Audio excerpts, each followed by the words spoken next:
Chapter 19. Selfish. Edward carried me home in his arms, expecting that I wouldn't be able to hang on. I must have fallen asleep on the way.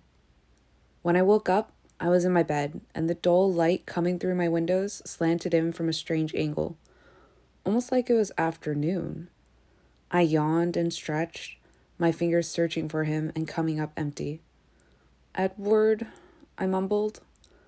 My seeking fingers encountered something cool and smooth, his hand. "Are you really awake this time?" he murmured. I sighed in assent. Have there been a lot of false alarms? "You've been very restless, talking all day." "All day?" I blinked and looked at the windows again. "You had a long night," he said reassuringly. "You'd earned a day in bed." I sat up, and my head spun. The light was coming in from my windows from the west. Wow. "Hungry?" he guessed. "Do you want breakfast in bed?" "I'll get it," I groaned, stretching again. "I need to get up and move around." He held my hand on the way to the kitchen, eyeing me carefully, like I might fall over. Or maybe he thought I was sleepwalking. I kept it simple, throwing a couple Pop-Tarts in the toaster. I caught a glimpse of myself in the reflective chrome. Ugh, I'm a mess. "It was a long night," he said again. "You should have stayed here and slept." "Right, and missed everything? You know, you need to start accepting the fact that I'm part of the family now." He smiled. "I could probably get used to that idea." I sat down with my breakfast, and he sat next to me. When I lifted the Pop-Tart to take the first bite, I noticed him staring at my hand. I looked down and saw that I was still wearing the gift that Jacob had given me at the party. "May I?" he asked, reaching for the tiny wooden wolf. I swallowed noisily. Sure." He moved his hand under the charm bracelet and balanced the little figurine in his snowy palm. For a fleeting moment, I was afraid. Just the slightest twist of his fingers could crush it into splinters. But of course Edward wouldn't do that. I was embarrassed I'd even had the thought. He only weighed the wolf in his palm for a moment, and then let it fall. It swung lightly from my wrist. I tried to read the expression in his eyes. All I could see was thoughtfulness. He kept everything else hidden, if there was anything else. "Jacob Black can give you presents." It wasn't a question or an accusation, just a statement of fact. But I knew he was referring to my last birthday and the fit I'd thrown over gifts. I hadn't wanted any, especially not from Edward. It wasn't entirely logical, and, of course, everyone had ignored me anyway. "You've given me presents," I reminded him. "You know I like the homemade kind." He pursed his lips for a second. "How about hand-me-downs? Are those acceptable?" "What do you mean?" "This bracelet." His finger traced a circle around my wrist. "You'll be wearing this a lot?" I shrugged. "Because you wouldn't want to hurt his feelings," he suggested shrewdly. "Sure, I guess so." "Don't you think it's fair then?" he asked, looking down at my hand as he spoke. He turned it palm up and ran his finger along the veins in my wrist. "If I have a little representation?" "Representation?" "A charm. Something to keep me on your mind." "You're in my every thought. I don't need reminders." "If I gave you something, would you wear it?" he pressed. "A hand-me-down?" I checked. "Yes, something I've had for a while." He smiled his angel smile. If this was the only reaction to Jacob's gift, I would take it gladly. "Whatever makes you happy." "Have you noticed the inequality?" he asked. His voice turned accusing. "Because I certainly have." "What inequality?" His eyes narrowed. "Everyone else is able to get away with giving you things. Everyone but me. I would have loved to get you a graduation present, but I didn't. I knew it would have upset you more than if anyone else did. That's utterly unfair. How do you explain yourself? Easy, I shrugged. You're more important than everyone else. And you've given me you. That's already more than I deserve, and anything else you give me just throws us more out of balance. He processed that for a moment, and then rolled his eyes. The way you regard me is ludicrous. I chewed my breakfast calmly. I knew he wouldn't listen if I told him that he had that backward. Edward's phone buzzed. He looked at the number before he opened it. What is it, Alice? He listened, and I waited for his reaction, suddenly nervous. But whatever she said didn't surprise him. He sighed a few times. I sort of guessed as much, he told her, staring into my eyes, a disapproving arc to his brow. She was talking in her sleep. I flushed. What had I said now? I'll take care of it, he promised. He glared at me as he shut his phone. Is there something you'd like to talk to me about? I deliberated for a moment. Given Alice's warning last night, I could guess why she'd called. And then, remembering the troubled dreams I'd had, as I'd slept through the day, dreams where I chased after Jasper, trying to follow him and find the clearing in the maze-like woods, knowing I would find Edward there. Edward and the monsters who wanted to kill me, but not caring about them because I'd already made my decision. I could also guess what Edward had overheard while I'd slept. I pursed my lips for a moment, not quite able to meet his gaze. He waited. I like Jasper's idea, I finally said. He groaned. I want to help. I have to do something, I insisted. It wouldn't help to have you in danger. Jasper thinks it would. This is his area of expertise. Edward glowered at me. You can't keep me away, I threatened. I'm not going to hide out in the forest while you all take risks for me. Suddenly, he was fighting a smile. Alice doesn't see you in the clearing, Bella. She sees you stumbling around lost in the woods. You wouldn't be able to find us. You'll just make it more time-consuming for me to find you afterward. I tried to keep it cool, as he was. That's because Alice didn't factor in Seth Clearwater, I said politely. If she had, of course, she wouldn't have been able to see anything at all. But it sounds like Seth wants to be there as much as I do. It shouldn't be too hard to persuade him to show me the way. Anger flickered across his face, and then he took a deep breath and composed himself. That might have worked if you hadn't told me. Now I'll just ask Sam to give Seth certain orders. Much as he might want to, Seth won't be able to ignore that kind of injunction. I kept my smile pleasant. But why would Sam give those orders if I tell him how it would help for me to be there? I'll bet Sam would rather do me a favor than you. He had to compose himself again. Maybe you're right, but I'm sure Jacob would be only too eager to give those same orders. I frowned. Jacob? Jacob is second in command. Did he never tell you that?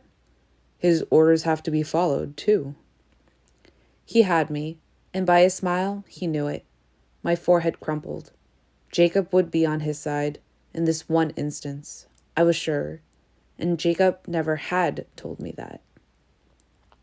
Edward took advantage of the fact that I was momentarily stumped, continuing in a suspiciously smooth and soothing voice. I got a fascinating look into the pack's mind last night. It was better than a soap opera. I had no idea how complex the dynamic is with such a large pack. The pull of the individual against the plural psyche. Absolutely fascinating. He was obviously trying to distract me. I glared at him. Jacob's been keeping a lot of secrets, he said with a grin. I didn't answer. I just kept glaring, holding on to my argument, and waiting for an opening. For instance, did you note the smaller gray wolf there last night? I nodded one stiff nod. He chuckled. They take all their legends so seriously. It turns out there are things that none of their stories prepared them for. I sighed. Okay, I'll bite. What are you talking about? They always accepted without question that it was only the direct grandsons of the original wolf who had the power to transform. So someone changed who wasn't a direct descendant? No, she's a direct descendant, all right. I blinked and my eyes widened. She? He nodded. She knows you. Her name is Leah Clearwater. Leah's a werewolf? I shrieked. What? For how long? Why didn't Jacob tell me? There are things he wasn't allowed to share. Their numbers, for instance. Like I said before, when Sam gives an order, the pack simply isn't able to ignore it. Jacob was very careful to think of other things when he was near me. Of course, after last night, that's all out of the window. I can't believe it. Leah Clearwater. Suddenly, I remembered Jacob speaking of Leah and Sam, and the way he acted as if he'd said too much. After he'd said something about Sam having to look in Leah's eyes every day and know that he'd broken all his promises. Leah on the cliff, a tear glistening on her cheek when old Quill had spoken of the burden and sacrifice the Quillette's sons shared. And Billy, spending time with Sue because she was having trouble with her kids. And here the trouble actually was that both of them were werewolves now. I hadn't given much thought to Leah Clearwater, just to grieve for her loss when Harry had passed away, and then to pity her again when Jacob had told her story, about how the strange imprinting between Sam and her cousin Emily had broken Leah's heart. And now she was part of Sam's pack, hearing his thoughts, and unable to hide her own. I really hate that part, Jacob had said. Everything you're ashamed of, laid out for everyone to see. Poor Leah, I whispered. Edward snorted. She's making life exceedingly unpleasant for the rest of them. I'm not sure she deserves your sympathy. What do you mean? It's hard enough for them having to share all their thoughts. Most of them try to cooperate, make it easier. When even one member is deliberately malicious, it's painful for everyone. She has reason enough, I mumbled, still on her side. Oh, I know, he said. The imprinting compulsion is one of the strangest things I've ever witnessed in my life, and I've seen some strange things. He shook his head wonderingly. The way Sam is tied to his Emily, it's impossible to describe. Or I should say, her Sam. Sam really had no choice. It reminds me of A Midsummer Night's Dream, with all the chaos caused by the fairies' love spells. Like magic, he smiled. It's very nearly as strong as the way I feel about you. Poor Leah, I said again. What do you mean malicious? She's constantly bringing up things they'd rather not think of, he explained. For example, Embry. What's with Embry? I asked, surprised. His mother moved down from the Macaw Reservation 17 years ago, when she was pregnant with him. She's not Quillette. Everyone assumed she'd left his father behind with the Macaws, but then he joined the pack. So? So the prime candidates for his father are Quilletera, Sr., Joshua Yulee, or Billy Black. All of them married at that point, of course. No, I gasped. Edward was right. This was exactly like a soap opera. Now Sam, Jacob, and Quill all wonder which of them has a half-brother. They'd all like to think it's Sam, since his father was never much of a father, but the doubt is always there. Jacob's never been able to ask Billy about that. Wow, how did you get so much in one night? The pack mind is memorizing, all thinking together, and then separately at the same time. There's so much to read. He sounded faintly regretful, like someone who'd had to put down a good book just before the climax. I laughed. The pack is fascinating, I agreed. Almost as fascinating as you are when you're trying to distract me. His expression became polite again. A perfect poker face. I have to be in that clearing, Edward. No, he said in a very final tone. A certain path occurred to me at that moment. It wasn't so much that I had to be in the clearing. I just had to be where Edward was. Cruel, I accused myself. Selfish, selfish, selfish. Don't do it. I ignored my better instincts. I couldn't look at him while I spoke, though. The guilt had my eyes glued to the table. Okay, look, Edward, I whispered. Here's the thing. I've already gone crazy once. I know what my limits are, and I can't stand it if you leave me again. I didn't look up to see his reaction, afraid to know how much pain I was inflicting. I did hear his sudden intake of breath and the silence that followed. I stared at the dark wooden tabletop, wishing I could take the words back, but knowing I probably wouldn't, not if it worked. Suddenly, his arms were around me, his hands stroking my face, my arms. He was comforting me. The guilt went into spiral mode, but the survival instinct was stronger. There was no question that he was fundamental to my survival. You know it's not like that, Bella, he murmured. I won't be far, and it will be over quickly. I can't stand it, I insisted, still staring down. Not knowing whether or not you'll come back? How do I live through that? No matter how quickly it's over. He sighed. It's going to be easy, Bella. There's no reason for your fears. None at all? None. And everyone will be fine. Everyone, he promised. So there's no way at all that I need to be in the clearing? Of course not. Alice just told me that they're down to 19. We'll be able to handle it easily. That's right. You said it was so easy that someone could sit out? I repeated his words from last night. Did you really mean that? Yes. It felt too simple. He had to see it coming. So easy that you could sit out? After a long moment of silence, I finally looked up at his expression. The poker face was back. I took a deep breath. So it's one way or the other. Either there is more danger than you want me to know about, in which case it would be right for me to be there, to do what I can to help, or it's going to be so easy that they'll get by without you. Which way is it? He didn't speak. I knew what he was thinking of, the same thing I was thinking of. Carlisle, Esme, Emmett, Rosalie, Jasper, and I forced myself to think the last name. And Alice. I wondered if I was a monster, not the kind he thought he was, but the real kind. The kind that hurt people, the kind that had no limits when it came to what they wanted. What I wanted was to keep him safe, safe with me. Did I have a limit to what I would do? What I would sacrifice for that? I wasn't sure. You asked me to let them fight without my help, he said in a quiet voice. Yes, I was surprised I could keep my voice even. I felt so wretched inside. Or to let me be there. Either way, so long as we're together. He took a deep breath and then exhaled slowly. He moved his hands to place them on either side of my face, forcing me to meet his gaze. He looked into my eyes for a long time. I wonder what he was looking for, and what it was that he found.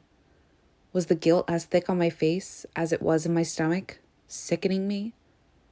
His eyes tightened against some emotion I couldn't read, and he dropped one hand to pull out his phone again. Alice, he sighed. Could you come babysit Bella for a bit? He raised one eyebrow, daring me to object to the word. I need to speak with Jasper. She evidently agreed. He put the phone away and went back to staring at my face. What are you going to say to Jasper? I whispered. I'm going to discuss me sitting out. It was easy to read in his face how difficult the words were for him. I'm sorry. I was sorry. I hated to make him do this. Not enough that I could fake a smile and tell him to go on ahead without me. Definitely not that much. Don't apologize, he said, smiling just a little. Never be afraid to tell me how you feel, Bella. If this is what you need, he shrugged. You are my first priority. I didn't mean it that way. Like you have to choose me over your family. I know that. Besides, that's not what you asked. You gave me two alternatives that you could live with, and I chose the one that I could live with. That's how compromise is supposed to work. I leaned forward and rested my forehead against his chest. Thank you, I whispered. Anytime, he answered, kissing my hair. Anything. We didn't move for a long moment. I kept my face hidden, pressed against his shirt. Two voices struggled inside me, one that wanted to be good and brave, and one that told the good one to keep her mouth shut. Who's the third wife? He asked me suddenly. Huh? I said, stalling. I didn't remember having had that dream again. You were mumbling something about the third wife last night. The rest made a little sense, but you lost me there. Oh, yeah, that was just one of the stories that I heard at the bonfire the other night, I shrugged. I guess it stuck with me. Edward leaned away from me and cocked his head to the side, probably confused by the uncomfortable edge to my voice. Before he could ask, Alice appeared in the kitchen doorway with a sour expression. You're going to miss all the fun, she grumbled. Hello, Alice, he greeted her. He put one finger under my chin and tilted my face up to kiss me goodbye. I'll be back later tonight, he promised me. I'll go work this out with the others, rearrange things. Okay. There's not much to arrange, Alice said. I already told them. Emmett is pleased. Edward sighed. Of course he is. He walked out the door, leaving me to face Alice. She glared at me. I'm sorry, I apologized again. Do you think this will make it more dangerous for you? She snorted. You worry too much, Bella. You're going to go prematurely gray. Why are you upset then? Edward is such a grouch when he doesn't get his way. I'm just anticipating living with him for the next few months. She made a face. I suppose if it keeps you sane, it's worth it. But I wish you could control the pessimism, Bella. It's so unnecessary. Would you let Jasper go without you? I demanded. Alice grimaced. That's different. Sure it is. Go clean yourself up, she ordered me. Charlie will be home in 15 minutes, and if you look this ragged, he's not going to want to let you out again. Wow, I'd really lost the whole day.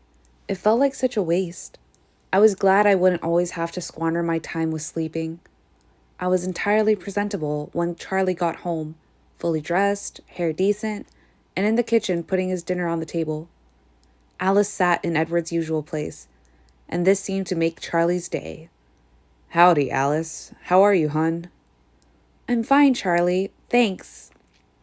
I see you finally made it out of bed, sleepyhead, he said to me as I sat beside him before turning back to Alice. Everyone's talking about that party your parents threw last night. I'll bet you've got one heck of a cleanup job ahead of you. Alice shrugged. Knowing her, it was already done. It was worth it, she said. It was a great party. Where's Edward? Charlie asked, a little grudgingly. Is he helping clean up?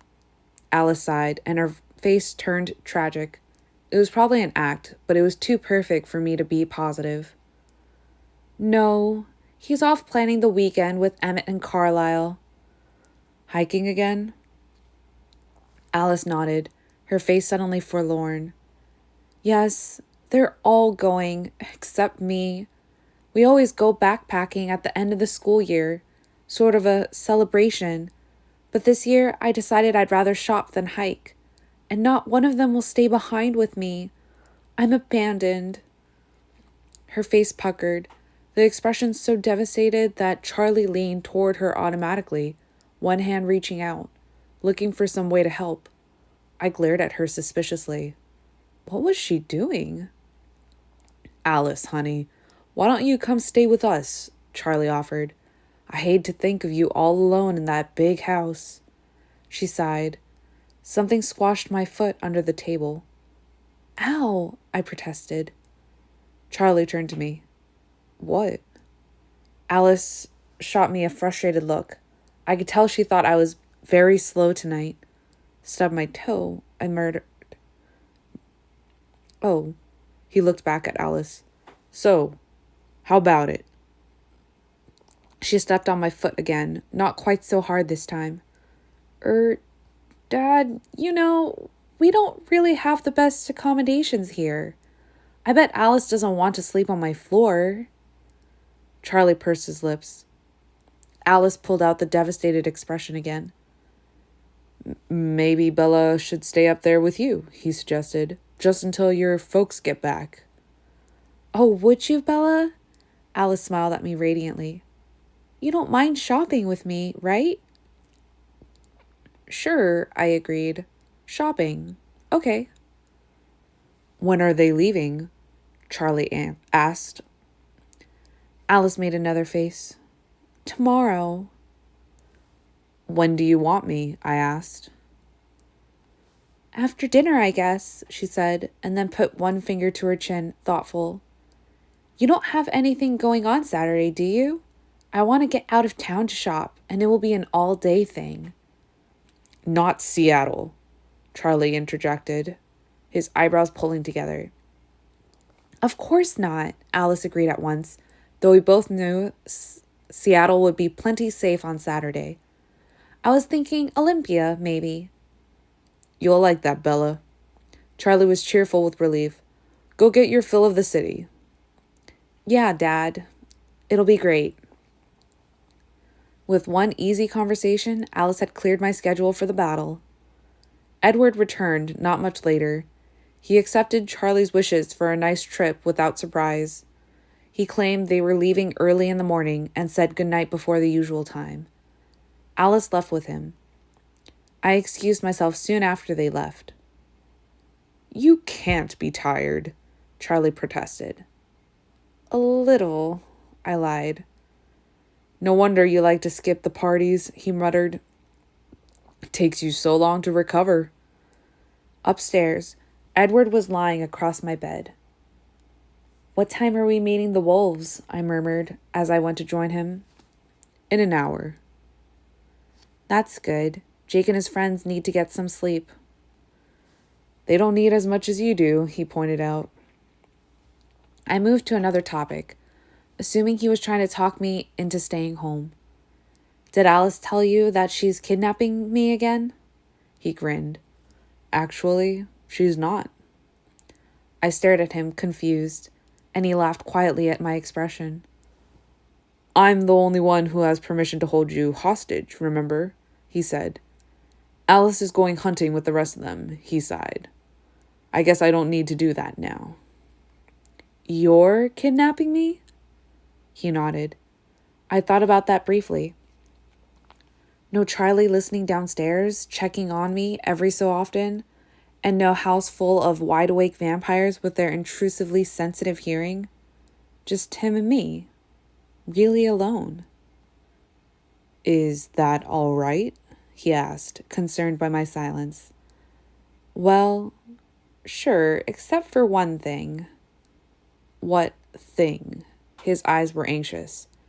It was mind-boggling, but somehow he still seemed unsure of his hold on me. Maybe I needed to make myself more clear.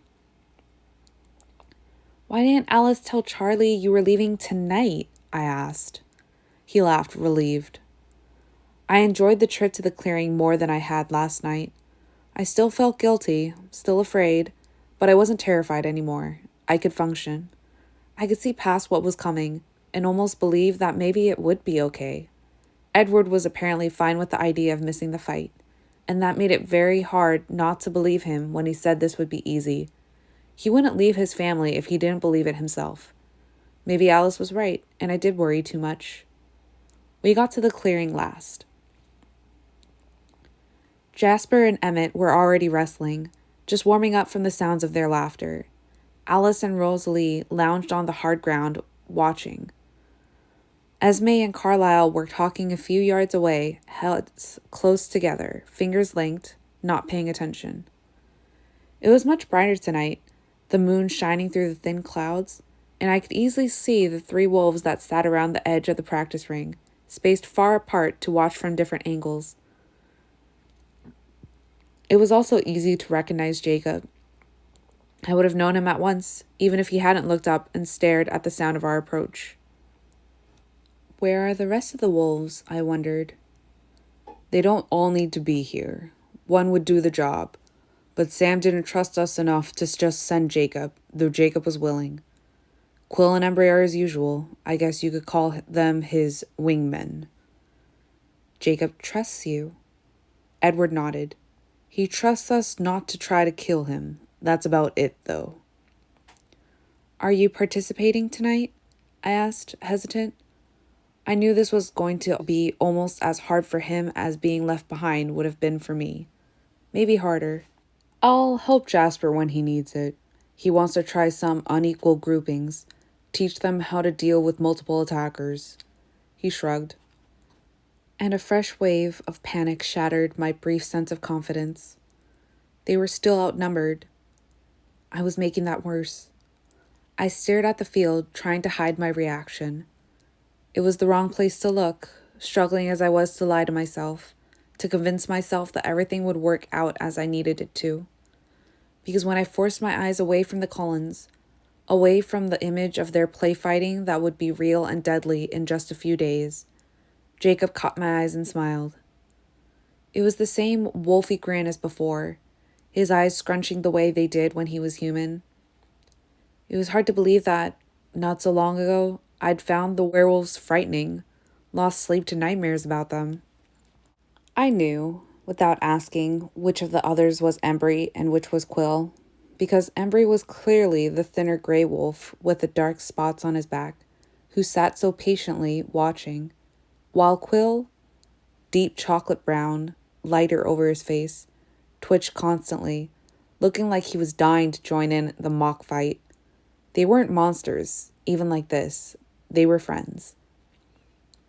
Friends who didn't look nearly as indestructible as Emmett and Jasper did, moving faster than cobra strikes while the moonlight glinted off their granite hard skin.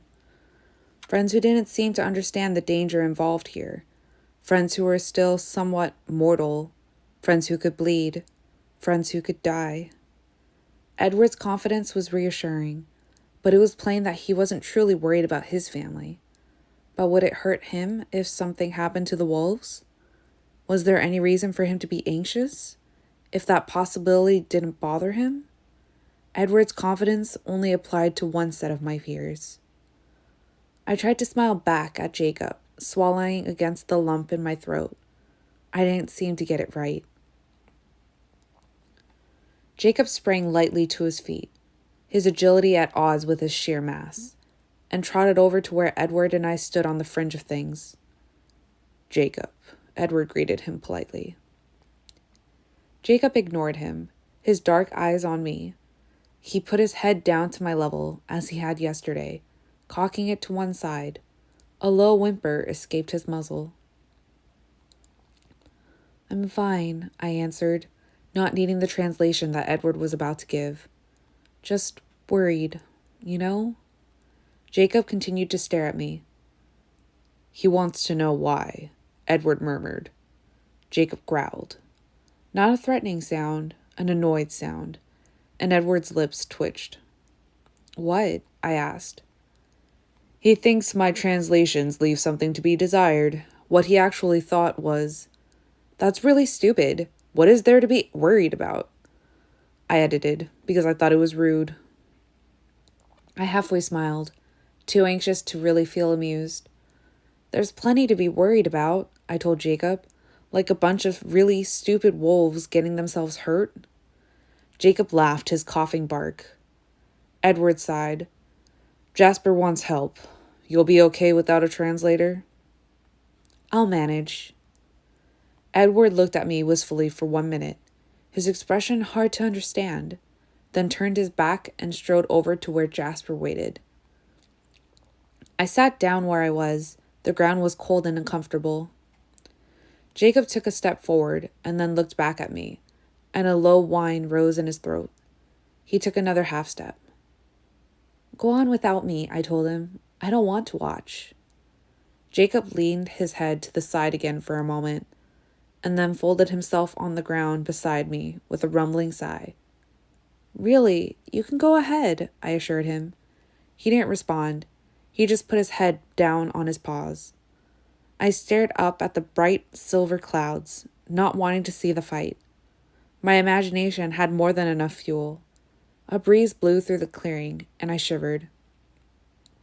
Jacob scooted himself closer to me, pressing his warm fur against my left side.